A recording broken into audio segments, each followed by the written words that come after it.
Bobby is our, but touch it so it's working. There you go. I was whispering. Horse whisperer. No, it's again, it's a great goal. I just said thank you, greetings, and hope you all well. The words I'm just going to speak are the language that was spoken here way before any of this was here, so, and it's called the words before all else. I'll do a little more explaining after. And again, go there, so don't see you, skyway, go Hawaii. Ne enjoy the canto, so go ahead, so Zimbabwe, Ganonyo. Ne always out scan out to nothing. Ne enjoy here, Scott and Dry and go on go on. Scott and good. Scott and do the non yon, ne Yanni out to go on go on. Donnie and Draw Troy, say, how once a day, to know how, did one no qua. Ne go to Sunny, ha, ne enjoy Quago, did one on yon, ne Yanni out to go on go on. Honey and draw Troy, die hunter no touch negi sent now for Hannah. Nedine and Dway, the Sidwin on yon, Nitgani on town, going to go. Donnie and draw Troy, said go on, it's gonna die. Oi, Juana, I touch what's ne to sign wine to it. Said no, hang, or handle, almost no game. Nedine and Dway, Tionio, said Juanas, Canadayo, Nitganio, Tom Boniga. Dane and Dratrowi, Gani Kadagi at Adia Kiono. Ne Scano, I do not know. Nedine and Dway, Tionio, Adia Kiono, to send on Nitganio, Tom Boniga. Dane and Dracho, we have one gay guy and now race and wild diesel. They so to Santo, I do doctor no, Medine and Dway, Tionio. I want gay guy and now race and wild diesel. Litigania, Tom, going to go. Dane told the guy, Queen, you get a very get up, Canano, Dane. First of all, what I said was that we give thanks to the Creator for allowing us for all to be here today. A reminder that we are all one mind now, and I see it's a good subject coming up. And so that we all, our minds are cleared and all one. And I did a short version, the long version. The long version would take at least 2 hours. And it gets into all animals and what their jobs are and what they do, and we give thanks for all of that. And so the first one is Mother Earth. We give thanks for her for doing her job, and all those that are underneath the ground for doing their job. Everything that's on Earth, the trees, the animals, the four-leggeds, and the two-leggeds. We give all thanks for all of that. As some people say, we bundle all our love and give thanks for all of that. And then we get into the water and all that lives in the water and what the water does for us. And we give thanks for all of that. We give thanks for the sun, the moon, the stars. Because they're all relatives of ours, so we always want to always be reminded of the thanks that we need to give to those things that are still doing their job today, as they did way back when I was just a thought, or way before that. And then we again we give thanks to the Creator for allowing us and that we all have a good mind. Thank you. Thank you.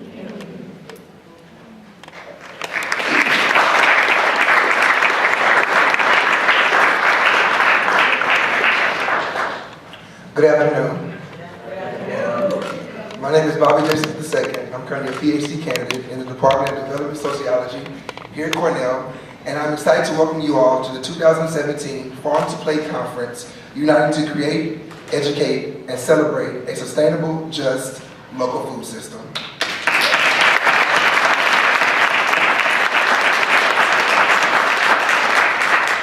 This conference aims to bring together community members, farmers, gardeners, food activists, policymakers, and academics to celebrate and build a sustainable, just, local food system, share knowledge, and examine questions around food justice, agroecology, health, and well-being. Farm to Plate came about through two joint visions brought together through conversation and collaboration between Damon Bradman of Roots Rising Farm, Kate Cordona and Elizabeth Gabriel of the Groundswell Center for Local Food and Farming in Ithaca, New York, and Rachel Besmaker of the Food, Agroecology, Justice, and Wellbeing Collective here at Cornell University.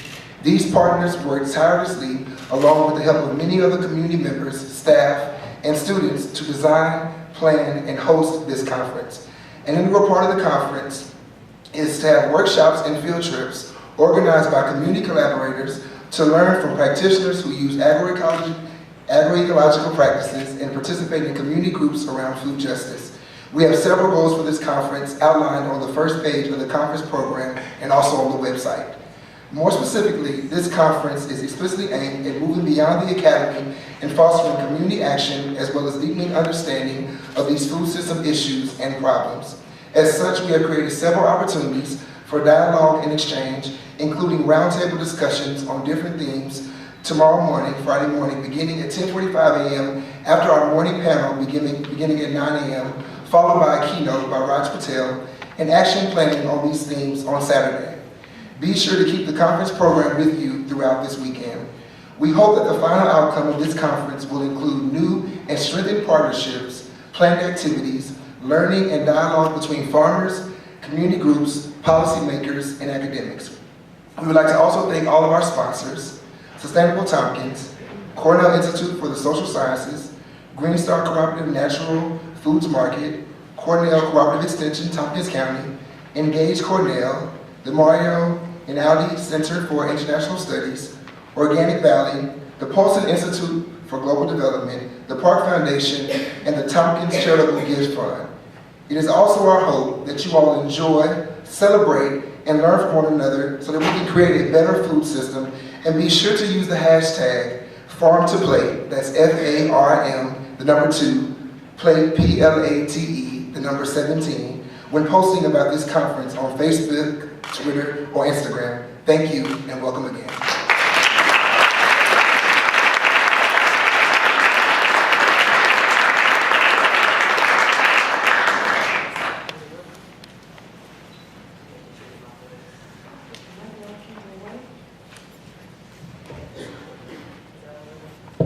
Okay, my name is Noliwe Rooks, and I am the interim chair here at Africana Studies. And so on behalf of Africana, I want to welcome you all here today and introduce the panel. So our panel today will focus on food, justice, and public policy. By way of a little context, during a recent conference on othering and belonging at UC Berkeley's Haas Institute, the director, John Powell, asked, how do we think about, talk about, and give birth to a world where all belong? As I thought about that question, I couldn't help but think that in order to answer it, we have to think about the policies that so often legislate food and how it's grown, transported, consumed, and disposed of. If, as so many say, justice is what love looks like in public, then public policy is how we often recognize justice when we see it. I'm not sure we can answer Powell's question about belonging if we don't acknowledge that we don't all have the same access to traditional forms of economic and political power. And so our panel today explores food and justice and public policy in an effort to make clear the path we might follow if we want to see a world that is inclusive, just, nurturing, and sustaining for all. The first question, Bobby and I are going to take turns asking the questions. And I'm going to start us off. And the first question is just if each of you could just give us some sense of how you came to the food movement or the food justice movement, and an idea of what you wish you had known then that you know now.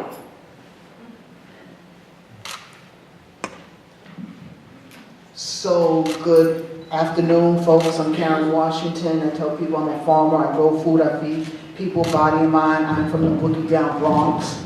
I got into this food business first as a healthcare provider. I was a physical therapist for 37.5 years. And I started a community garden, which is now going to its 30th year. Next year will be 30 years. But I started with having a backyard and decided to grow food. My parents weren't farmers, my grandparents weren't farmers. And when I grew my first tomato, it changed my life. Prior to that, everything came from the store. But once I started growing my food, I understood the importance and the connection to food and power and land ownership. The next question is something, what is it that I wish I knew? Right. I wish I knew back then that I had really no control of my food system. I had thought that, I had the presence of mind and independence to go into a supermarket and buy whatever I want to buy, not knowing that our food system is controlled by a handful of companies, and the fact that when I go into a supermarket, it's already programmed for me. And so that was eye-opening for me.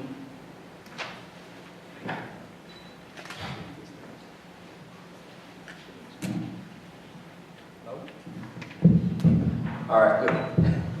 It's always strange talking into a microphone. I apologize.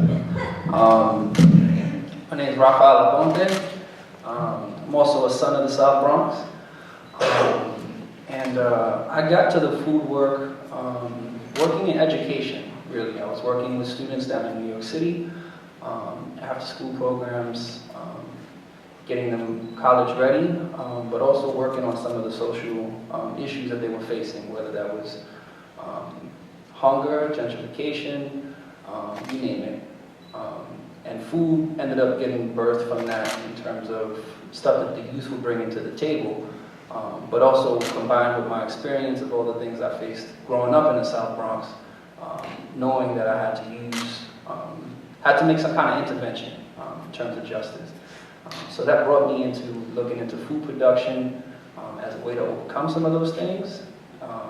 And years later, here I am, owner of my own farm, Rocky Acres Community Farm, 10 acres out in Freeville, New York, and using the food as well as educational programs to overcome some of those barriers in the food system. And what I wish I knew now, I knew a lot of things. No, what do you wish you had known when you started, that you know now? Okay. That it's not in order to, if we're using food as the issue, food isn't the issue.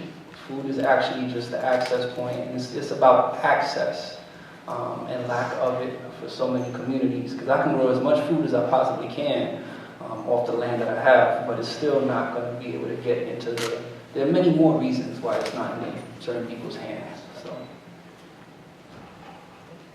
So I guess we'll just go down the line. My name is Jamila Walida Simon, and thank you so much for having me. I came to this work by the way of family. I grew up in a family where Black empowerment was at the center of my childhood. Both of my parents were part of the Black Panther Party, and so I come to food through family.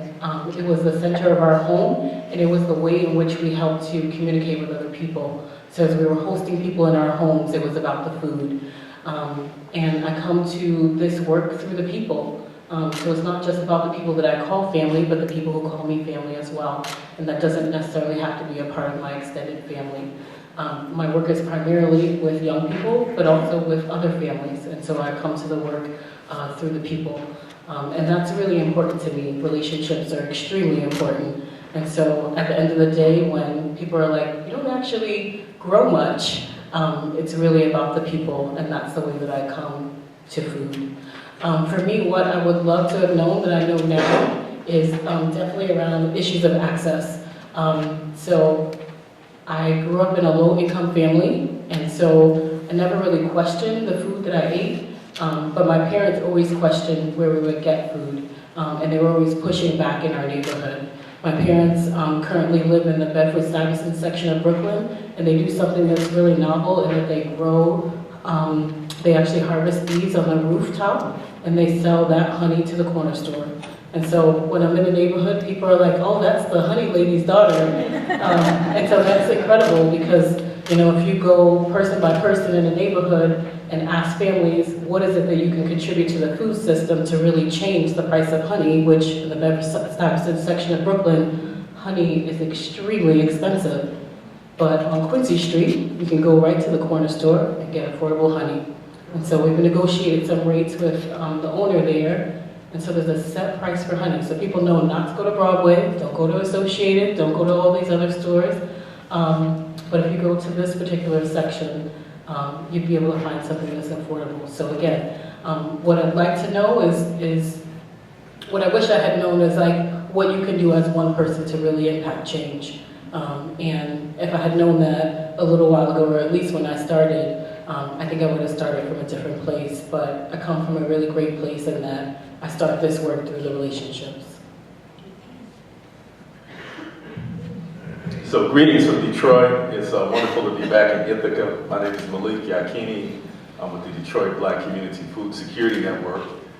And I got into this work actually as a school principal. I was principal of an African-centered school for 20-some years. And in about 1999, we developed a food security curriculum for the children in the school and started doing pretty serious gardening at the school. And the bottom line is it really took over my life, and I had to make a decision as to whether I was going to be principal of the school or do this food work full time.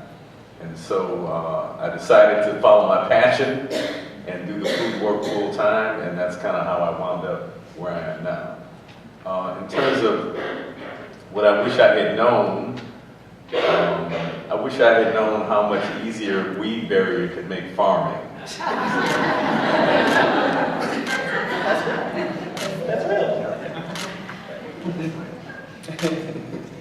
Okay, the next question. So drawing on your backgrounds, do you connect your work, Jamila said, do you connect your work to any like historical movements? So whether the Black Power movement or the Civil Rights movement, and more so, how do you frame food in connection to those historical movements to organize communities around food? How do you use food to organize and mobilize communities? So first, do you connect your work to the historical movements, and then also, how do you frame food to organize communities or mobilize communities? So I guess I'll go again. Well, I grew up in the Civil Rights Movement in the 60s. And so for us in this food movement, we were always told what not to do. And always given the narrative, especially of people of color, of that our food was associated with slavery. And so using that sort of false narrative and turning it around and getting people to understand that growing food gives you power, that land ownership gives you power, and getting people to understand that. And we did that, not within our community, but being along with Malik and so many of our friends, starting the first Black Farmers and Urban Garden Conference, when we were told that Black people did not want to farm, all they wanted to do was play basketball or play music. And having that platform and seeing that over 500 people, predominantly youth, coming out to tear down that narrative that was given to us for so long around slavery and our connection to food. And then using that tool now to galvanize a new generation of young Black and brown men and women to understand their right in this food movement, to understand that there's a connection within their DNA in terms of agriculture, the fact that farming is part of our DNA, it's part of who we are, and understanding the connection that once you grow your own food, understand that value, and once you have land ownership, it gives you power. Guys, thank you for that, Karen. I mean, so connecting land to it in terms of a historical framework, at least where we are now, even physically, like in Ithaca, being such a rich food community, like there's a lot of food all over the place. Farm to plate all over. We have more restaurants per capita than New York City. So there's a lot of food here. And in the way that that's grown, a lot of people frame it within, you know, there's a lot of new farms coming up. It's framed as a back to the land movement, but you can't have a back to the land movement if you've never had land. This wasn't our land, right? And me, as a person of color, as an African descended person, I have no problem going back to when I got to this land, right? But I have to start there, right? So using that historical framework to even understand the situation that we're in now, and understanding that we're not there any longer, but we're going to have to find and create new things moving forward. But we can't create these false narratives. We can't start from a place of false history and expect to get to a true place. So we all have to understand, as we engage in our food system, that we need to acknowledge the real histories, not only of the place that we're located, the nuance of that, but also our people's history, whatever that people's means.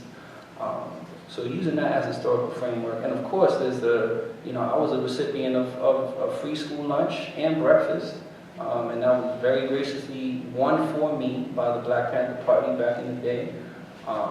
And we forget to acknowledge that. Again, another piece of history. Our kids are eating lunch and breakfast for free, especially in the summertime when there's no school, because of rights that were, or fights that were won for people to bring food into their community. So always trying to acknowledge those kind of struggles in the food work that we do. So.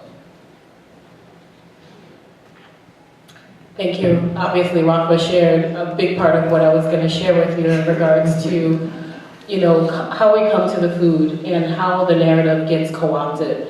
And so for me, in growing food with young people and with families in particular, it's really showing people that it's their birthright, that this is our place here. And so one of the things that I want to acknowledge before I move forward is we have a kick-ass panel right here.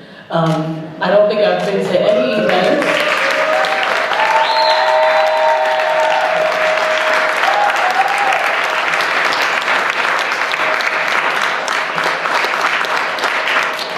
I'm a Cornell staff member, and I've earned a master's degree here at Cornell, but I don't think I've been to any panels that were quite like this, so I just want to put that out there. And it's an all-Black panel kicking off this conference, so I just want to put that in the space. But the power that we have as people in changing that narrative. As a grad student here, when I traveled to South Africa to learn about what the urban farming movement is like there was so much shame around why would I want to be a farmer? Why would I want to go back to the land?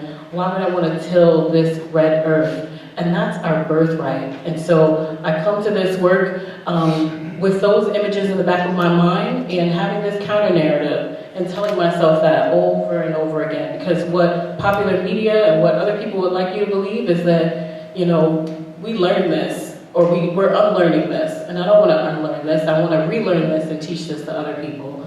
And so, again, the social movement that I'm using is a civil rights movement and also reclaiming the Black Panther Party movement in terms of looking at the radical ways in which we were here and, invested in the earth. And that's really, really important and at the core of the work. So it's an interesting question for me because I very much come out of and I'm still very much grounded in the revolutionary wing of the Black nationalist Pan-Africanist movement. And so clearly my work is connected and grounded within that. And as Brother Raphael said, it's not so much even about the food itself, but the food becomes a lens, I'm paraphrasing what he said, to look at the larger work. So for the organization I represent, the larger work is really about the shifting of power. So back in the day, they used to call that revolution. People don't like using that word so much these days. But, and maybe sometimes the word is not complex enough because not only are we talking about shifting power in terms of, kind of state power, but we're also talking about transforming ourselves as human beings. And so the work that we do in Detroit is very much rooted in both of those ideas, both the transformation of power relationships in society and also redefining what it means to be a human being and living that to its fullest. So how do we use food to mobilize people? it largely has to do with the way we frame our work. And so our work is clearly framed within the context of being anti-capitalist, and I always try to make sure I get these things out early on in the discussion so you know clearly where we stand. So it's rooted in a very sharp critique of capitalism, a sharp critique of the system of white supremacy, and a sharp critique of patriarchy. And so, so as we're using food to mobilize and organize people, those are some of the frames that we use, kind of the things that we're against, but also part of the frame that we use to mobilize people is what we're for. And what we're for is really people taking back their own humanity and breaking this dependence that we have on the corporate food structure, and exercising self-determination. And so one of the things about the food work that we're doing is it's very concrete. Oftentimes, progressives and people on the left get involved in a lot of abstract discussions, and there's a place for that. I think academics have some place in this story. No,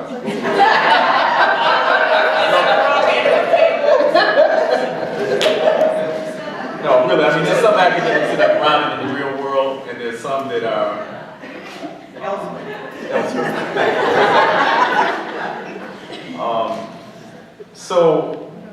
So we're exercising self-determination. And so through the food work, it's very concrete. We're not just discussing ideas, but we're actually changing our physical reality. And so that becomes, I think, a symbol for the larger work that we can do and how we transform our communities and think about what the future might be. So to kind of shift focus a little bit to this public policy piece, I just want to ask you to talk about your experience of who gets invited to the public policy table, to have a seat at the table when policies around food are discussed and who's left out. And tell me if you think that who's setting the policy actually matters, right? So who gets called in to actually make the decisions around food policy? Who's there, who's left out, and does that matter? So I'll change up the order a little bit.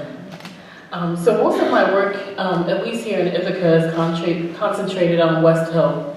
And a lot of times I get invitations to well-meaning people to come to meetings that go on endlessly, and not a whole lot of work is ever done. So I stopped going to those meetings. In fact, sometimes I send out emails that say it would be a disservice for me to meet with you, and that hopefully is an indication that we're not doing the same type of work. But largely the folks that get invited to the table are the same old people. It's the same faces that I see at all those meetings. It's like they love meeting marathons, and I'm not really about doing that. I'm definitely about the action. And for me, part of that work is, even if I am invited to a place at the table, I want to continually replace myself, because we just had this conversation as a panel in terms of, like, how do you know when it's time to transition out of the work? And that was a real question as being a young activist and organizer. Like, how do you know when it's time to just, hang up your apron and move on and do something different, or be able to travel? And I want to be able to do all of those things in addition to the work. I want to be able to take care of myself and have a family and do all of those things in addition to the work. And so for me, I constantly see that, families and people of color are left out. And so that was why I made the comment about having a kick-ass panel. A lot of times we're not asked to speak. We're not invited to the table. People have conversations about us and go off and make whole decisions about what your life is like, what the trajectory is, and what the end result is going to be. And it just involves an invitation. Some of the time when we're invited to the table, there's not an opportunity to really hear what we're saying or to be able to put those things into action because it's already been planned. And so it's so important. So there are times that I accept those invitations, and some of you guys are nodding like that there's times that I don't accept those invitations. But it's really important to me. I work with 235 families on West Hill, and it's important for those families to be there at the table. it's important for them to talk about what they foresee for their children, what they want to grow, how they would like to do it. And so the public policy, I would say, impacts the most vulnerable sections of our community. And we don't ever stop, we don't ever go into those communities and ask them what they see or how they would see moving forward. And from the place that I come from, you always ask the person that's the most impacted how they would like to move forward and work with them in order to design what the solution is going to be, because why wouldn't they have a solution to their own issues? So that for me is the basis of where I start. So yeah, sometimes I have a seat at the table, and I'm always extending that seat to other people to be replacing me at the table. Guess I can go next. Food is a human right, period. Right? So if we don't start from that kind of framework, then we're already doing two different kinds of work. I think what policy is always planned far in advance, and at least in my experience, especially as a person of color, it's mostly white-dominated circles, and there was a time where I sat on more boards than chalk. I was recruited for every single, and there's, by the way, there's also more nonprofits per capita in New York City. So, you know, people of color in this town are collected like Pokemon. Like, you gotta catch them all. There's a handful of them. Every nonprofit is vying for them to be on their board and be representative.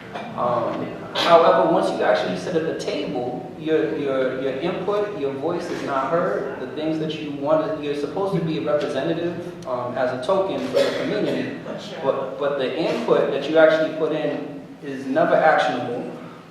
It never gets acted on. So, in my experience, if a lot of these efforts are aimed at reform, and we're not, at least me, I'm not asking for reform, I'm asking for a revolution. We need to do something drastically different from what we've been doing. And there were some folks that were trying to reform slavery as an institution. They thought that was, let's do kind of gentler slavery, because that is the way that we're going to keep everything nice and level. And more power to them. But what we actually needed was for the whole institution to be flipped over and abolished. Let's do something new. Let's do something different. Let's actually get people who are thinking about those things, because there are plenty of us. Put them into power. Let's try something different. And if you're doing reform work around some of this, the issue of food, please do that solidly, because we need some of the harm to be reduced for the people who are actually feeling the impacts of it. But let's get radical too. Don't be afraid. If you're already working within this lane and you feel like that's not for you, move over. It's time. It's time. We can't waste any time. So.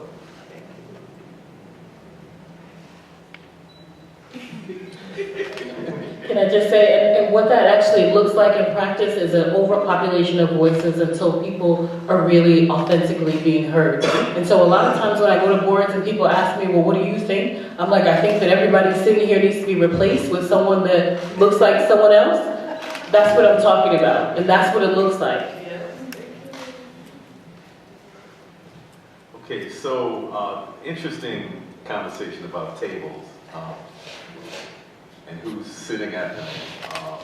So all of this is a function of power, and the discussion about power has to be central to any discussion about food justice or equity. In fact, sometimes I've been using the term relative justice because I've been thinking more deeply about what justice would really look like, and even is it possible to have justice on stolen land, right? So somebody busts up in your house with weapons and takes over your house. How do you then have a just relationship in that situation? So we're really talking about a fundamental shift in power. But policy is important in the interim as we're working towards a society that is more just and equitable and has transferred power to people. In the meantime, policy is important, and for those who don't think it's important, ask the people who over the last several months have been picked up by ICE and deported. So I think any argument that policy doesn't matter is ridiculous. So in Detroit, one of the things we have done is created the Detroit Food Policy Council. So in a sense, we built the damn table, right? So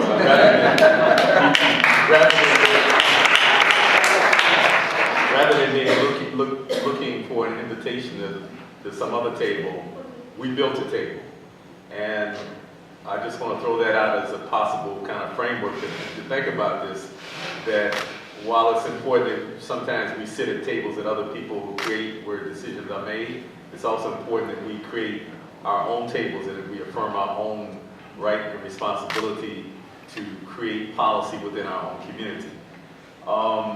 It becomes more difficult, the discussion becomes more difficult on the state and national level, because you probably know Detroit is a majority African American city. But once you step outside of Detroit and the rest of the state of Michigan, that demographic changes drastically, and it becomes much more difficult to create solid policy that really works in the best interest of people when you're surrounded by people who see their interests as being different. And it's even more difficult on the national level because making national food policy requires finding a way to unite people not only on both sides of the aisle, but across the entire political spectrum, and it's very difficult to do. But nonetheless important. So just a couple other thoughts about these tables. And so as my brother Raphael said, often people who are creating these tables see it to their benefit to have a select Negro leader sitting at the table. And so many times we find that people are selected, chosen, because they might have dark skin. But it's clear that dark skin is not the only criteria for being a representative of the black community or representative of poor and oppressed people. So sometimes people say that we need to look at both color, culture, and consciousness. So unless people are grounded in those three ideas, just the fact that you have a black face or face of color at a table doesn't necessarily guarantee that they're operating in the best interest of the community that they are supposedly from. So I just want to again throw out the possibility of us considering building our own tables, and also sometimes we need to be kicking the legs out of tables and being disruptive. You know, disruption has its place, and sometimes there's a lot of nonsense going on at these tables, and occasionally we need to really upset the apple cart and really, you know, let people know that what this is about is a transition of power, not just about having, you know, dark-skinned faces sitting at tables that are making decisions. And then also I just want to affirm this, that many times there's the table, and then there's a table behind the table somewhere, right, in a room that you're not at.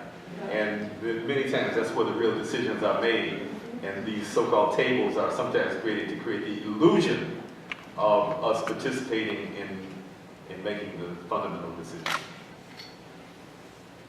So I want to echo everyone on this panel because, again, yes, it's about power, but you know what? I'm sick and tired of being asked to sit at the table. I make my own seat. We make our own seat. We make our own tables.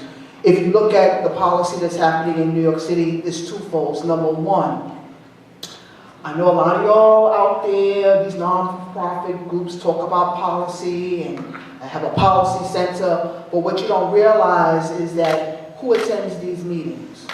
Normally, the meetings are 3 o'clock in the afternoon, right? So who winds up at these meetings? Not working class people, not people who need to hear it. So some of the remedies that we talk about is that if you really want to consider people to work on policy, people who are affected by policy, then those meetings need to happen at 6 or 7 o'clock. There needs to be food. There needs to be childcare. There needs to be transportation. If you're really, really serious about hearing what people have to say, that's number one. Number two, if you look at the politics in New York City, it's based on voter registration. You wonder why people in some areas get more resources than others. It's because the politicians look at who votes. And so those communities that vote the most are the ones who are going to get more resources. And so how do we counteract that is to really get people more involved in the political system. And that is making sure that you're lighting a fire under the city council, under the assembly person, under the senator. Get more engaged to show people exactly the power that we have. I think for too long, people have realized, I live and work in a poor community, and I try to tell people, poor people are strong. You've got to be strong in order to sustain a family, in order to feed a family. And so for me, that lens of how I look at my community is more from a content of strength. And so if people believe that in their hearts, that poor people are strong, then we can be at the so-called table in terms of decision making. But we're not there because no one wants to talk about that four-letter word, which is race. That four-letter word that prevents us from exercising our power. Because just face, what if you were in a low-income neighborhood and all of a sudden things would turn around? That poor people, people of color, already had power. How would that look? How would that shape the universe? And a lot of it is based on racism. A lot of it is based on fear in terms of transferring that power. Power is like a drug. People with power, they don't want to give it up. So what we're trying to do, as Raphael said, is do a revolution. Because if you're not willing to give up your power, we're going to wind up taking it.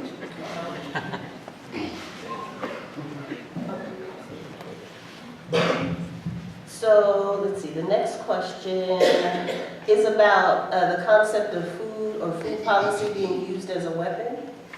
And I want to talk about, ask you to just think about an example, or if you in fact have seen either food or food policy be a weapon that the wealthy are using against more vulnerable people. And one example, well actually let's just do that. I was going to say one example of policy helped you when it hurt, so you can do that if you want to, but the original thing is. So just the construct of food as a weapon. I got to say this quickly because of the fact that, I now work with the prison system, and food is definitely being used as a weapon. For me, if you look at the prison system, and first of all, it's modern day slavery, in terms of the amount of black brothers and sisters that are incarcerated, and we don't talk about that sort of clientele. But the fact is that here you have a system that has already put oppression on the backs of black and brown people, and then you're using food now to again bring on more oppression. The food system and the prison system, a dog would not eat. A dog, and so again, it's a form of a weapon that I see that's being used when you have prisoners that are now having type 2 diabetes, hypertension, end-stage renal disease, problems with their diet based on the food that they're eating. This is another form of a weapon that's being used against our people in terms of an incarcerated population that we don't talk about because we don't know about it, but I know about it because I'm in the prison system and I see it, and that's something that needs to be addressed. And that's where food is being used as a weapon.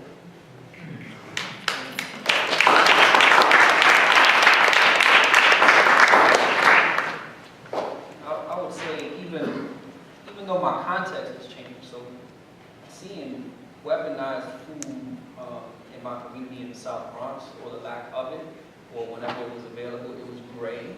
Regardless of what the vegetable was I was trying to purchase, it was great.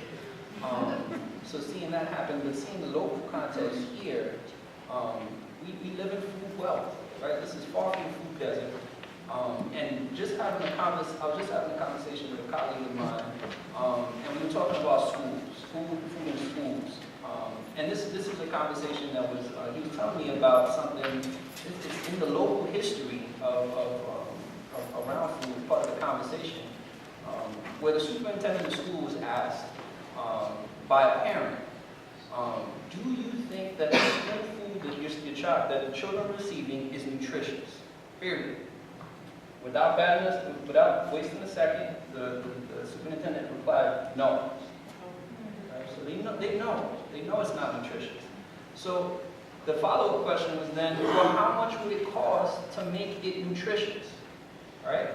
And my colleague was telling me how they just sat there on the back of the napkin and they looked and they said, yes, we can make school lunches nutritious. However, we would have to take a $200,000 loss as a school system. And the fact that they would even frame that as a loss, right? Providing nutritious food to children in schools would be a loss financially. Is mind-boggling. And we're still going like this, right? This is what it is. So in our minds, we're promoting these ideas of nutrition and healthy food and access to them, but we're not willing to pay for them. We're not willing to invest in them as policy. And that's just in schools, right? Not to mention prisons where the budgets, and they don't even care, right? No one's asking on behalf of them on prisons and saying, well, is this meal nutritious? They don't even care. So those are the types of policies that are enacted here. And what if we actually change them, right? As a producer, there's many local producers here who produce fantastic products. What if those were, if we committed to putting 10% of those in schools? Simple. It's not really a large number. It probably won't even add up to the 200,000. But if we institute that as a commitment in our community, we can make a huge difference.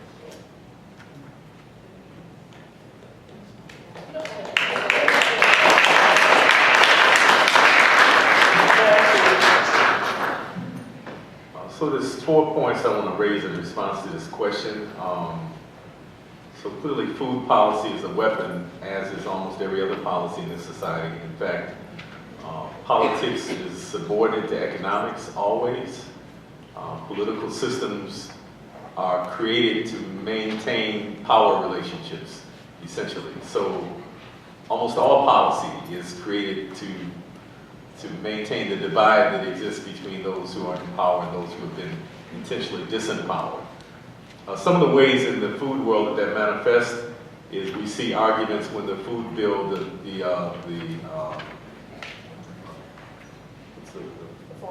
farm bill, thank you, haven't seen you in a moment. We see arguments when the farm bill comes up, which seems like we're always in the process of addressing that, about reduction of SNAP benefits, right? And sometimes we're faced with a question of, well, do we put more money towards urban ag, or do we reduce SNAP benefits, or taking money from reduced SNAP benefits and putting it, so we're forced to kind of make these decisions between two areas that are both vital. So that's one, and then also the discussions that we hear taking place constantly on the national level about people who receive SNAP benefits and what they should be allowed to do with those SNAP benefits. Can they buy this or can they not buy that? That's another way that food is weaponized. Another way is in regard to the laws of the land. So let me just ask a question. Who owns life? Who owns life? The universe. Well, so the U.S. Supreme Court says that Monsanto can own life. Because they have allowed Monsanto to patent life forms. And so this is another way in which food is weaponized both on the national level and on the international level through the creation of terminator seeds and things like that. And then also we have the history of USDA policies that have resulted in tremendous black land loss, which was, again, intended to disempower black communities, both in terms of our ability to produce food, but also generally. And we haven't had a correction of that in spite of the small amount of money that's been paid out from the Pickford settlements. There's been no righting of that historical inequity that's been created. And then finally, U.S. policy also weaponizes food. And so we see throughout the world that the United States attempts to make other governments bend to their will through the use of foreign aid in the form of food.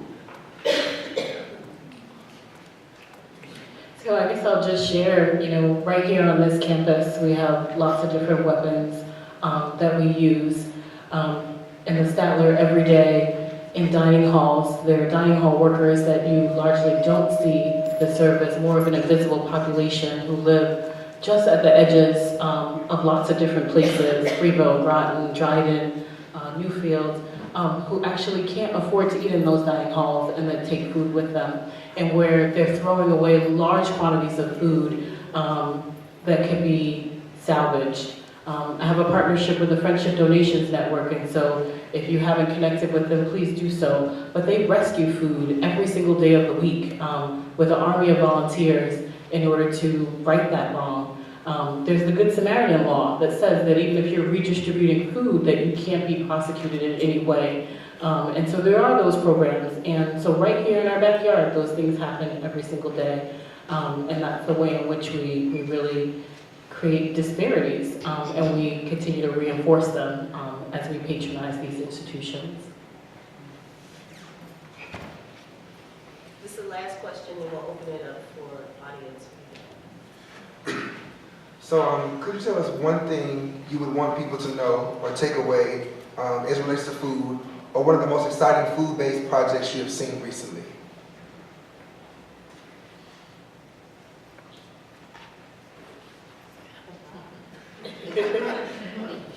Looking at me.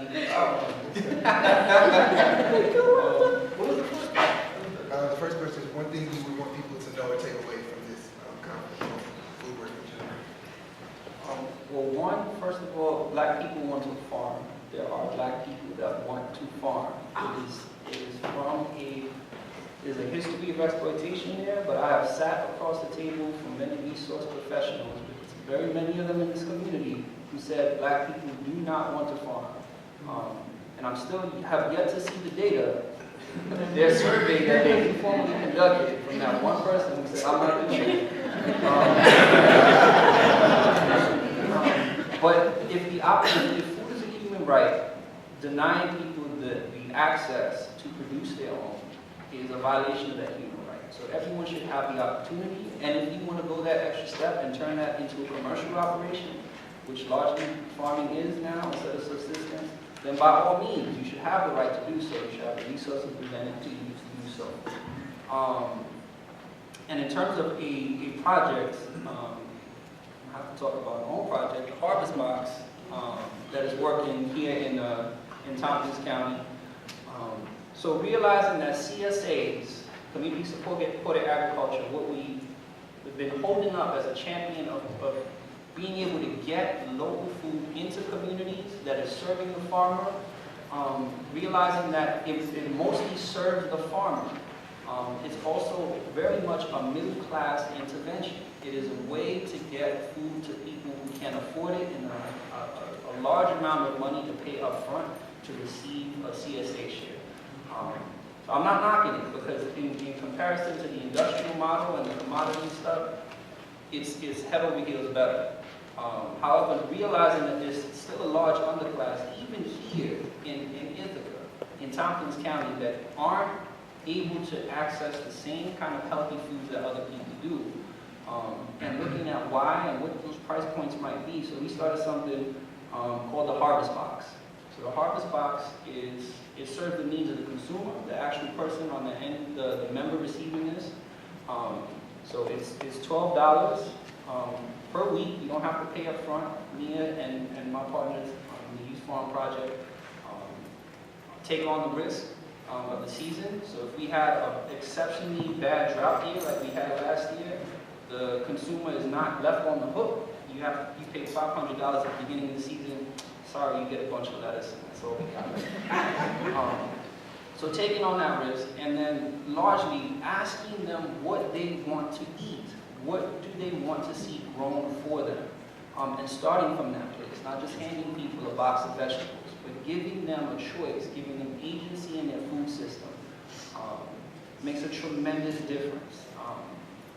And that's just something that's going on locally. That's a local distribution model that can be used and crafted.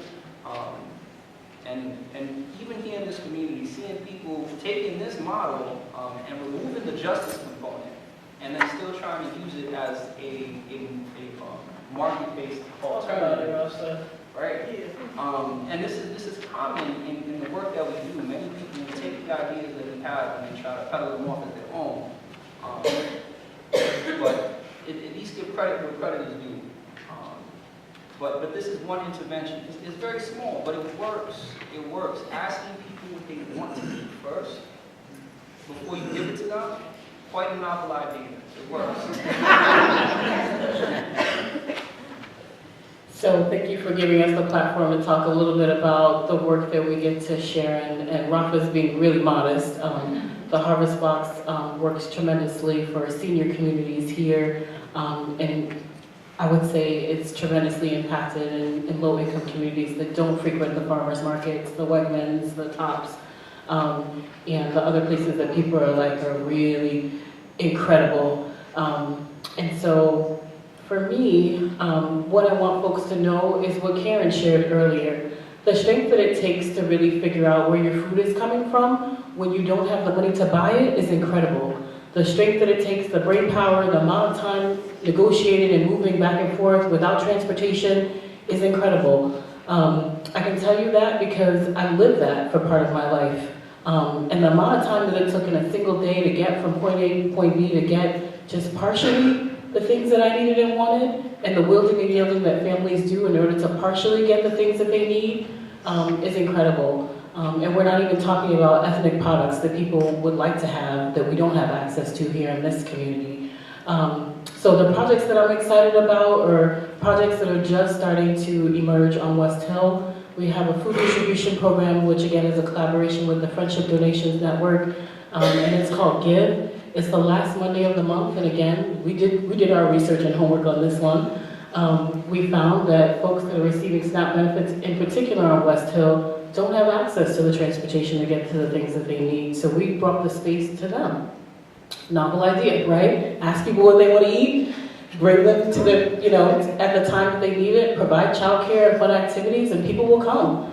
And so we run a food distribution program called GIVE. The acronym stands for Giving Involves Virtually Everyone. It was designed by the young people who live at West Village Apartments who were tired of their parents traveling downtown to pantries where they're being basically stripped of their pride and asked all kinds of questions about their income and where they make money and how they make money and how many children they have and who they need to feed and serve, and being condemned about the food choices that they make in that process.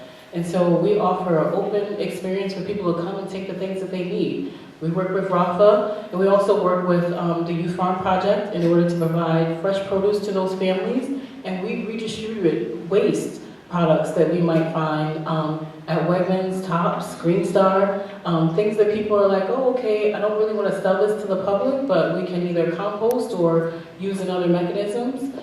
We do have a number of community chefs that prepare small appetizers for people to enjoy. Again, ethnic food that we're serving during that time. And we just broke ground on a farm, well, not really a farm, but a community garden space over at West Village Apartments. So it's at the fork in the road between Abbott and Chestnut Lane. It'll serve all 235 families that reside there. If you know about West Village Apartments, Bruce Abbott,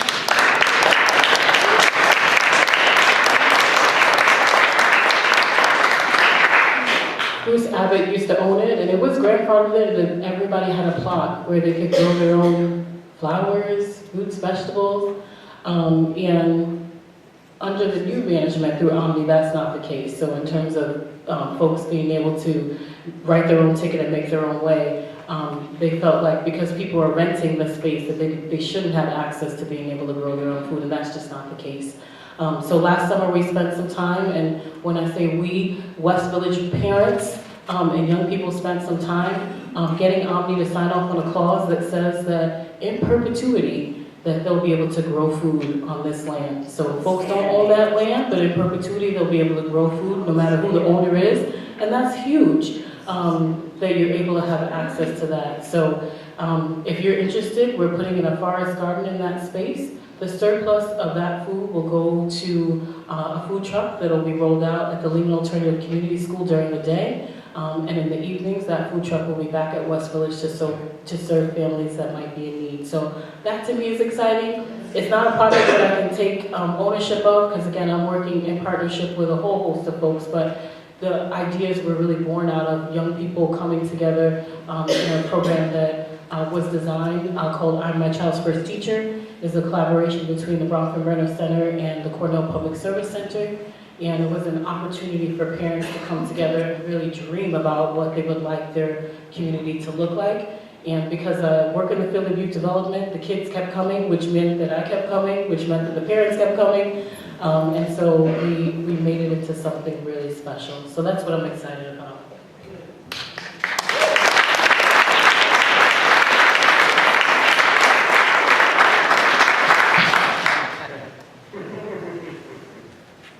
That's my sister Karen Washington down there. In case y'all didn't know, she's the bomb. And I know I'm dating myself by using that language. Bomb backing. So the takeaway from this discussion, I would say, is that there's no food justice without social justice.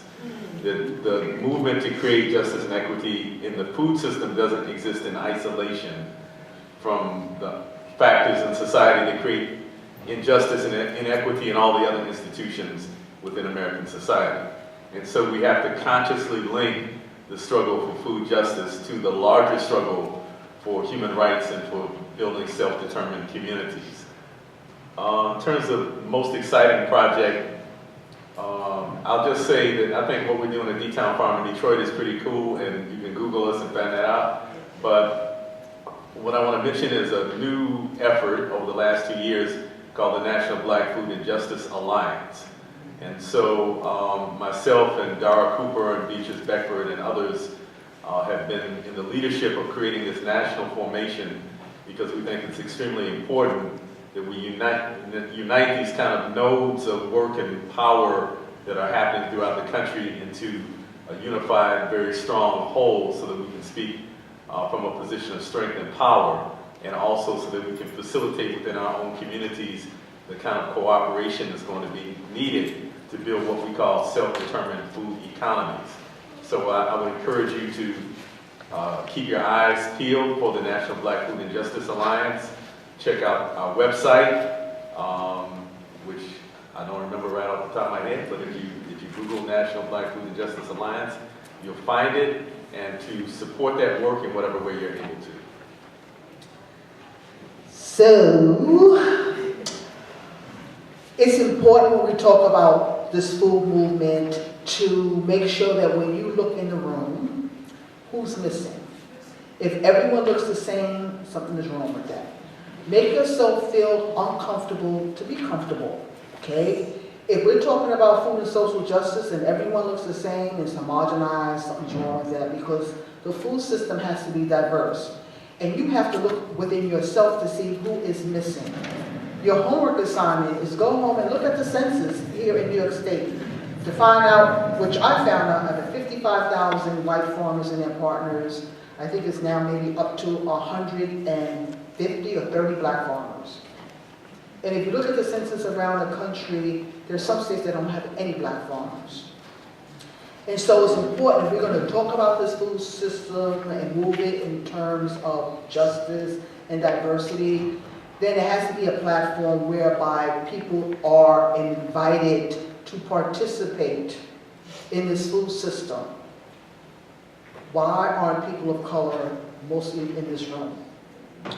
Why, when we have meetings or when we have conferences, when people say, oh, we have 15,000 people attending, and I turn around and I say, I only see 10 look like me.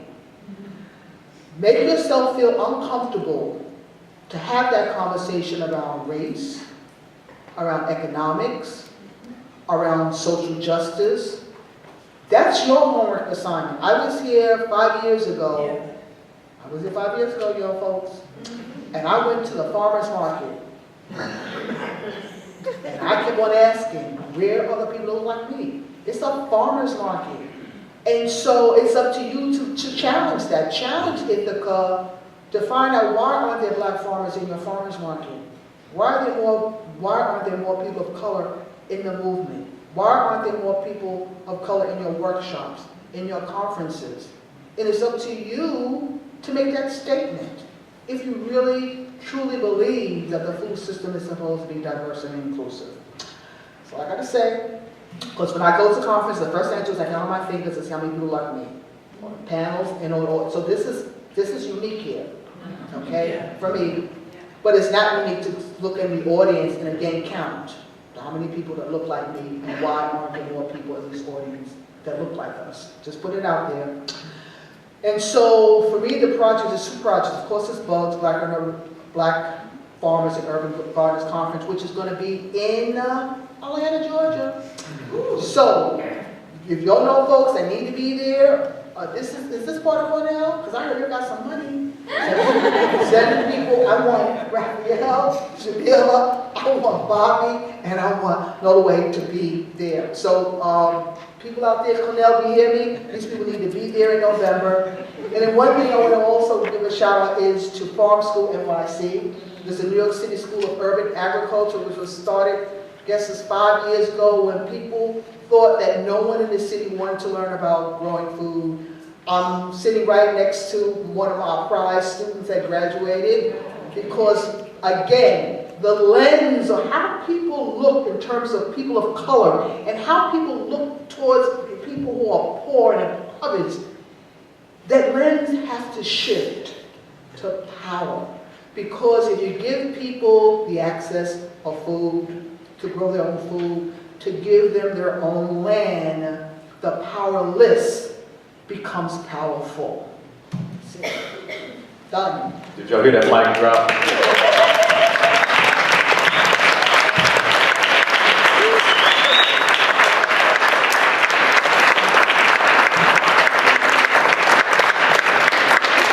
So, time for a few questions.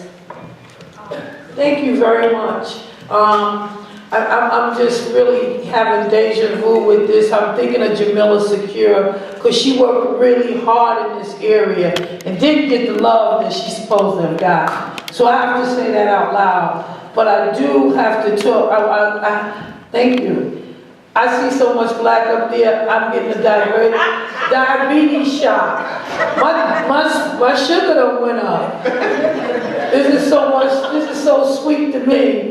But I want to thank y'all again for being here tonight. And what I want to talk more about, and I think you mentioned it about the stolen land we're on, like how do we make it right if they're not in this conversation, right? How do we continue to talk about this land without making sure that indigenous people are here to be a part of this, right? And so it was nice to have the gentleman open it up, but how do we keep talking this inclusion stuff? And and another thing, somebody can talk about the piece about, we've done that, late evening meetings, having food, just different things, but you can't invite us to the rooms, and then when we give you our feedback, you don't hear it. That hurts. I've been a part of that. And I left those rooms, thanks to Jakia, she dragged me in there, and I ain't about that put my hand in dirt and stuff, but I'm about social justice. And I was going towards the other part too. But what I'm saying is that I feel not empowered when I go in there and I give my feedback and I say, slow it down. You got a plan and you got me coming after the plan. I want to be here before the plan. And how do we encourage that, and how do we talk more about making sure that we have our Native Americans at the table also? Okay, let me take a couple questions here, so we can answer them together so we make sure multiple voices get to ask a question. Assuming Mary, you got more? None in the back? I want to go to the back just to give it to people in the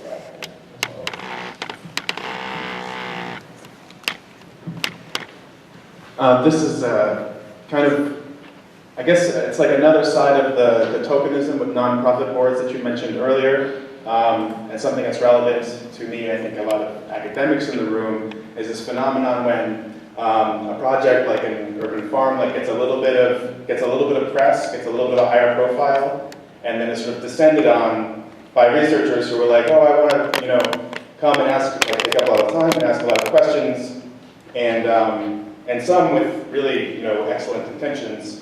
But it doesn't always necessarily work out to the benefit of the project that's sort of hosting these researchers or responding to these research projects. And I wonder if you could just comment on any experiences that you've had with that, or sort of principles coming out of those interactions. Okay, we'll take one more.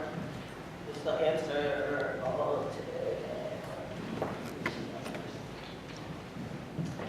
Thank you so much. It's an honor to be here. It took me 55 years ago, I graduated Cornell, and I learned to be a home ec teacher. And when I retired, I went and worked on a CSA farm and saw so much food going to waste that I built a 1,400 square foot kitchen. Now everybody can copy this. Freezer meal kits made in community kitchens, made in churches, etc. The Northeast Center for Food Entrepreneurship says you can freeze and vacuum package. I'm here to share. Thank you. That was, thank you so much, but we wanted to hear a question.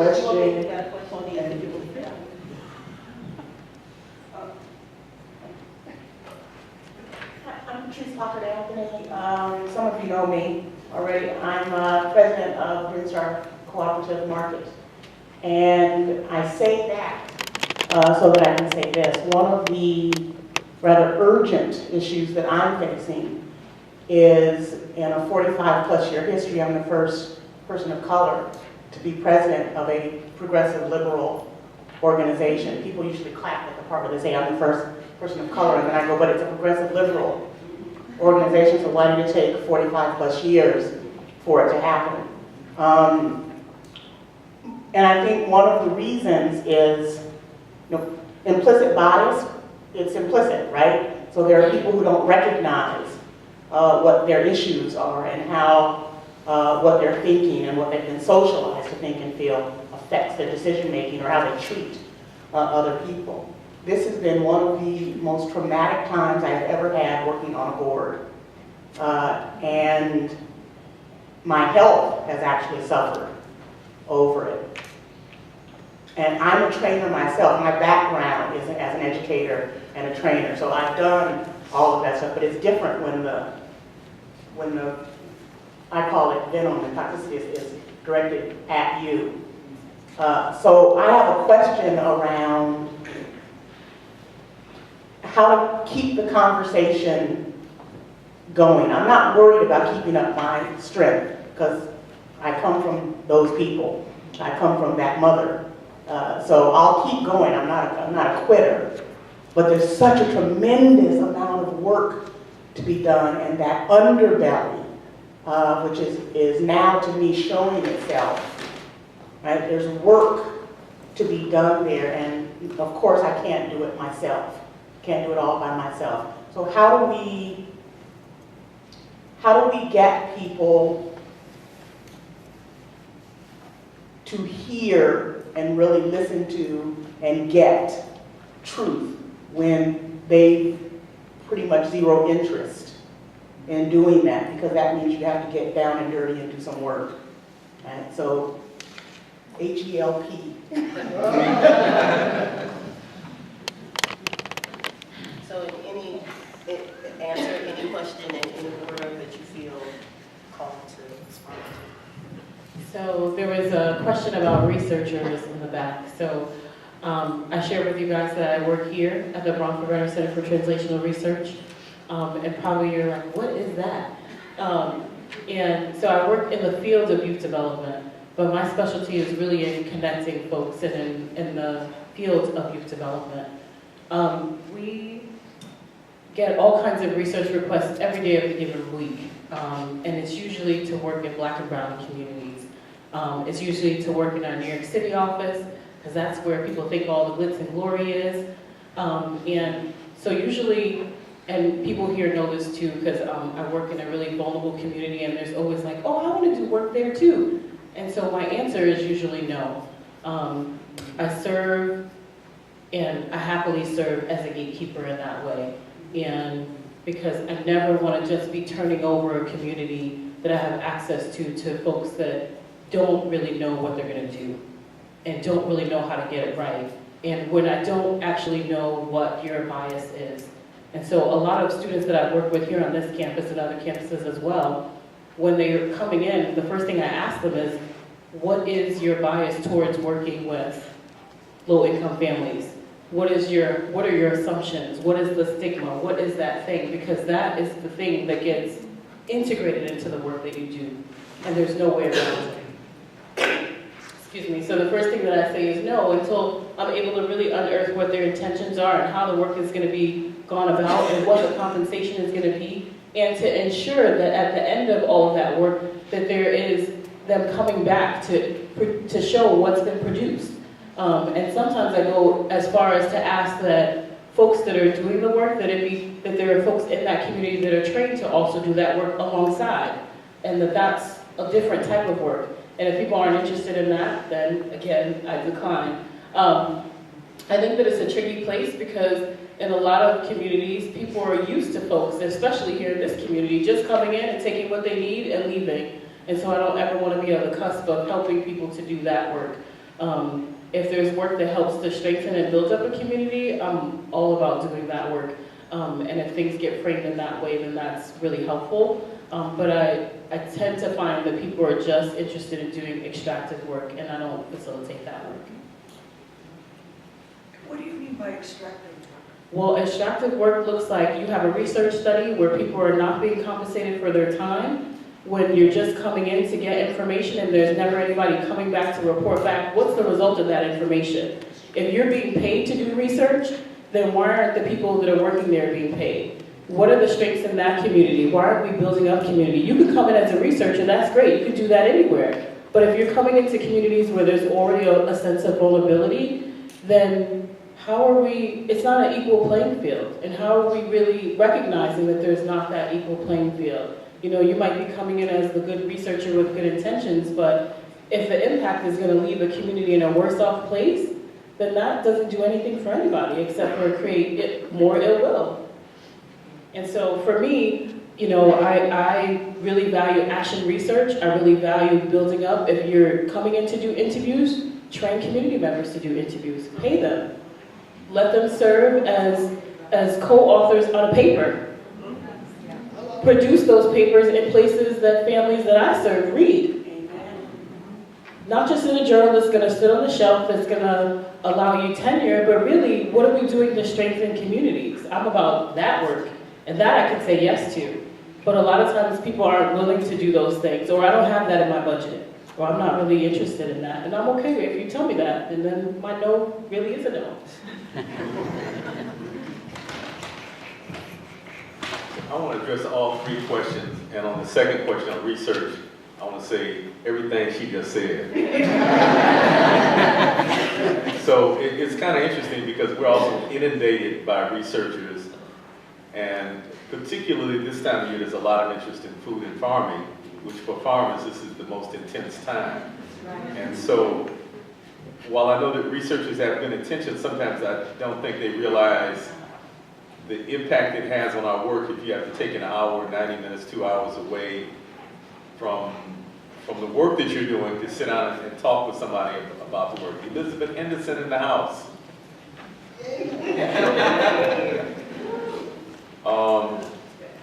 So we have a form that we now require researchers to complete, and we vet these requests because we get requests not only from across the country, but yesterday I sat down with 4 girls from France, 4 young women, maybe I should say that.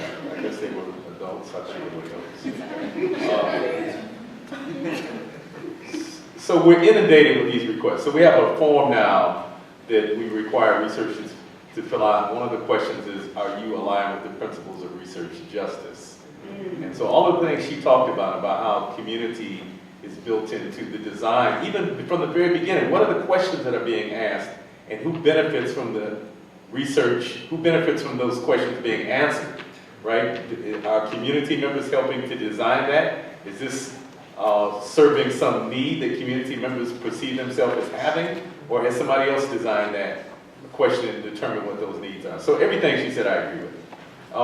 Yes, so-called Native Americans need to be at the table in discussions about land, no question about it. And finally, the discussion on all of that you raised. So I would say that discussions on racial justice have to be part of every conference that deals with food. They have to be part of every workshop that deals with food. we have to constantly push the envelope, we have to constantly push past the comfort edge and continue to raise these questions, even if it makes people shift in their seats and wiggle and be uncomfortable. We need more discomfort, right? Because oppression is not comfortable. And so that would be one thing. The other thing is that I found undoing racism training to be extremely helpful.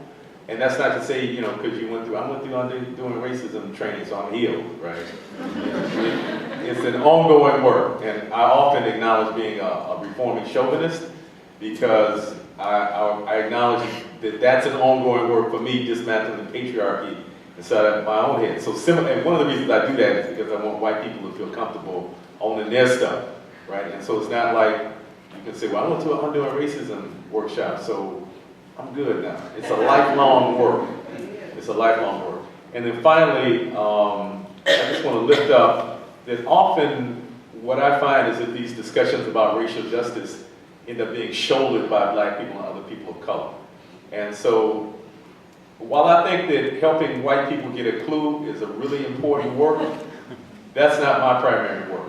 My primary work is trying to build power in the community that I'm part of and trying to help heal the internalized oppression that's part of the community that I'm a part of. But helping white people get a clue is a tremendously important work. But white people need to be leading that work, I think. More white people need to be stepping up and raising the uncomfortable discussions about racial justice and not leaving that to panels like this to raise those discussions and really to be advancing that work among people that they relate to on a daily basis. I echo what he said.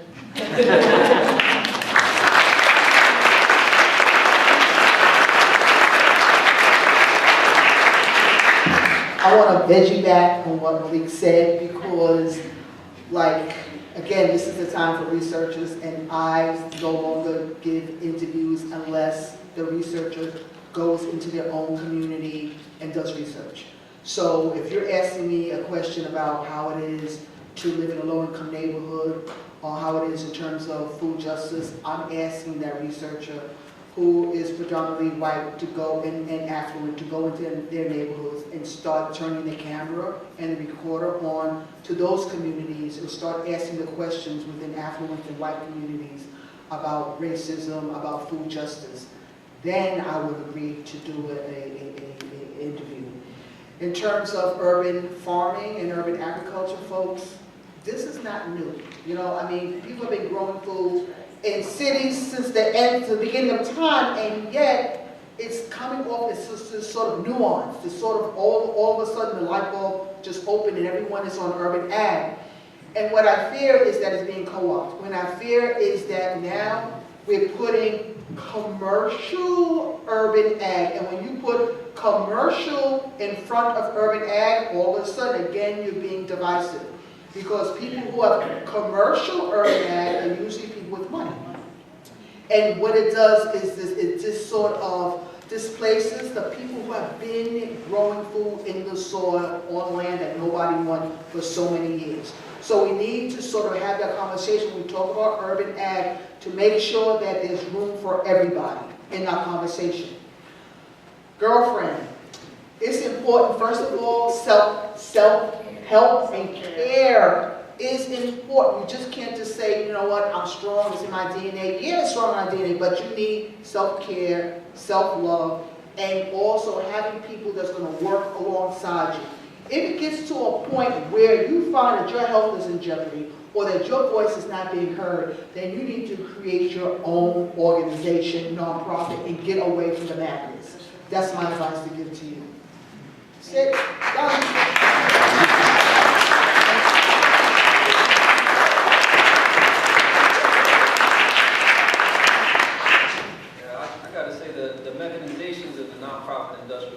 Got me into farming in the first place.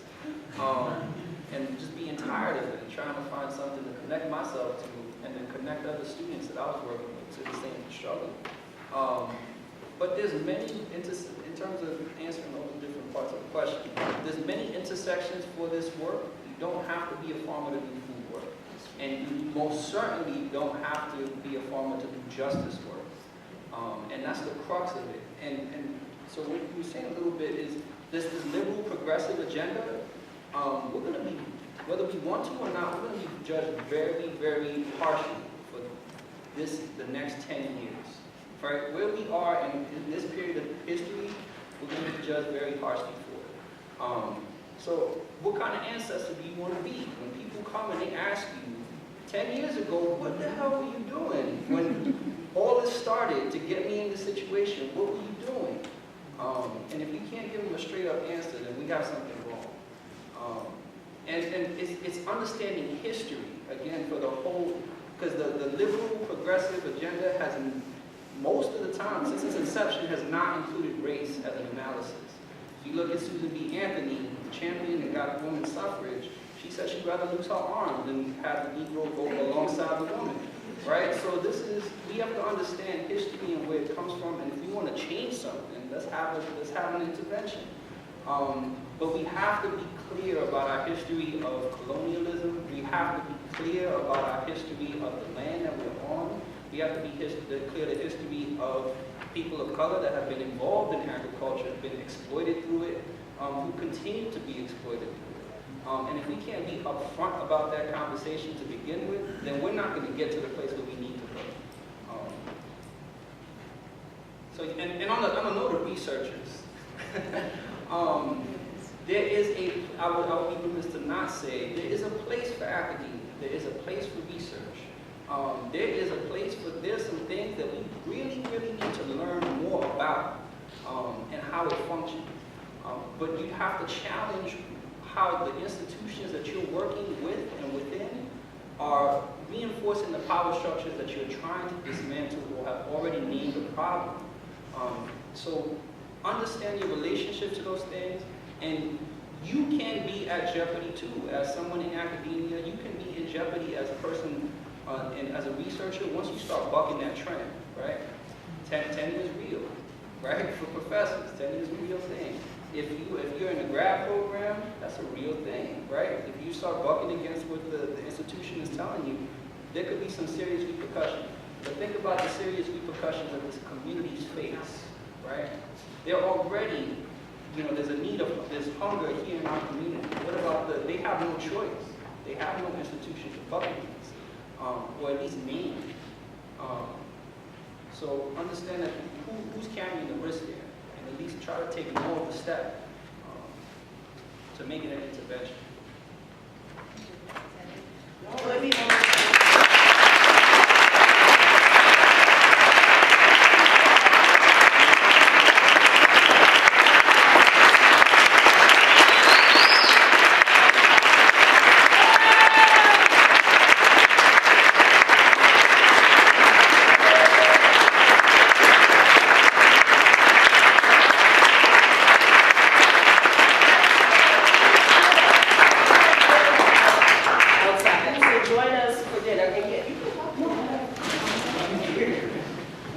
Yeah, but outside, and they'll be here for dinner, so. Thank you. Yeah. Let me turn on.